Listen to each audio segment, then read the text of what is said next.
Red. See? It's coming now. Can I borrow you for a minute? Uh-oh. All right. I've been working on, over the last few years, a lot of combative skills and understanding motion and understanding telegraphing motion. For many, many years, we've used a front kick.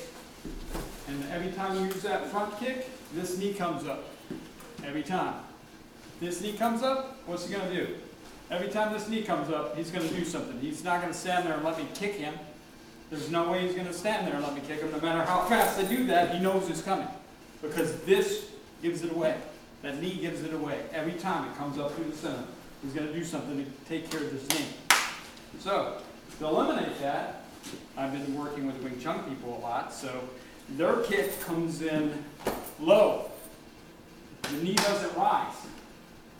It works off with the motion. Boom. And one of the real good things about it is that economy of motion of using your longest weapon first. Okay? I'm not going to use my hands first. I can't reach him from here. He's outside of my reach. But it's not outside of my foot's reach. My leg's reach. And with that shadow type kick that I call it a shadow kick because you can't see it, it comes from the shadows. I break this distance, and he doesn't see it coming because it's underneath his defensive, underneath the arms. Anything below, you don't really see it until it penetrates that vision, that visual spectrum. That's why I don't use the front kick anymore as much as I used to in the old days. I use that shadow kick to cover that ground. So, economy of motion. I'm going to go ahead and, after I break this distance, attack through the center.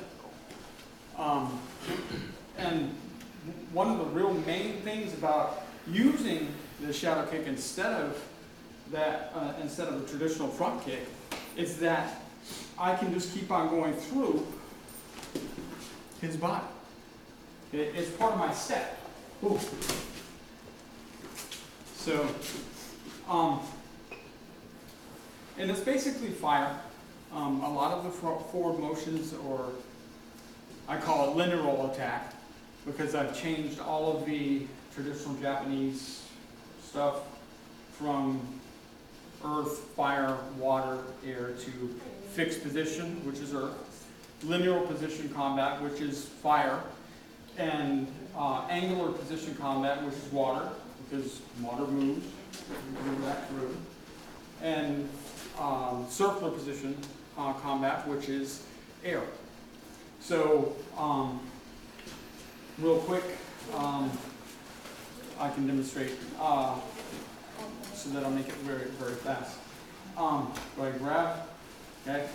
Now, with fixed position combat, we don't have to move, and I love coming underneath the bridge.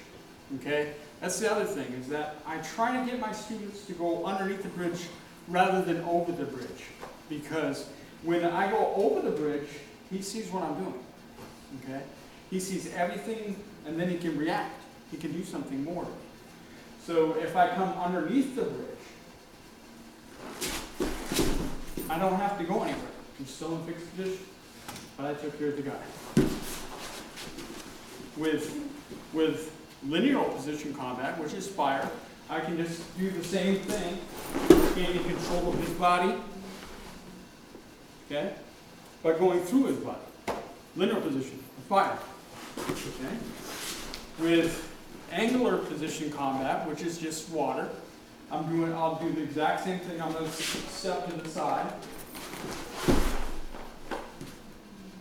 keeping track of his body, and I'm always upright. You got to make sure that you pass on that knowledge to your students of always keeping upright. Don't get in the habit of gloating over your student, to teach them not to gloat, or, because then they'll pull you down with it. And finally, with circular position combat, is just simply coming straight through with his body. Okay? I'm still upright. I'm not, I came down with him so that'd be nice and wouldn't apply too much damage to his body, but circular position combat. So, and all of it stemmed from going up underneath his bridge. Because we have, just one time.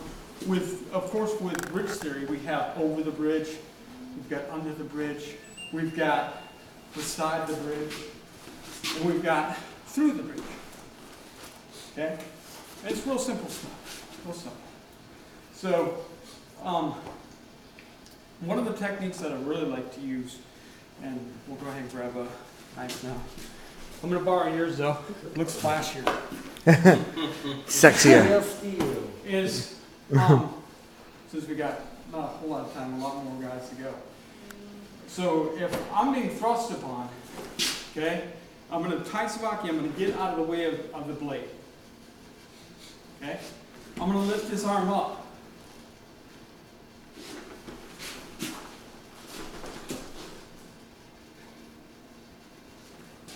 Kotegashi from the outside.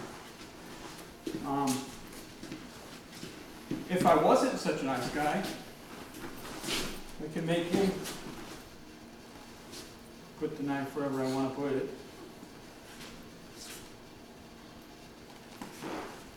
And one more thing before I turn it over. I have a set of movements of 7 wrist movements that I teach my students so that they can understand how to change from one wrist manipulation to the next. So if he throws his punch, okay, I've got kotegashi, okay, or supplinating, rotational, okay. I've got adduction, okay. That's just regular adduction. I've got under adduction where I put the wrist torqued in through this position, okay. I've got pronating, and I've got hyperflexing, which is this, and hyperextending, which is this. He doesn't mind that as much. He doesn't like the other one as much. But I teach them that so that they start to understand how to handle the hand from one position to the next, instead of just staying stagnant with one throw. But that's what I've been working on and teaching my students. So that in a nutshell. That's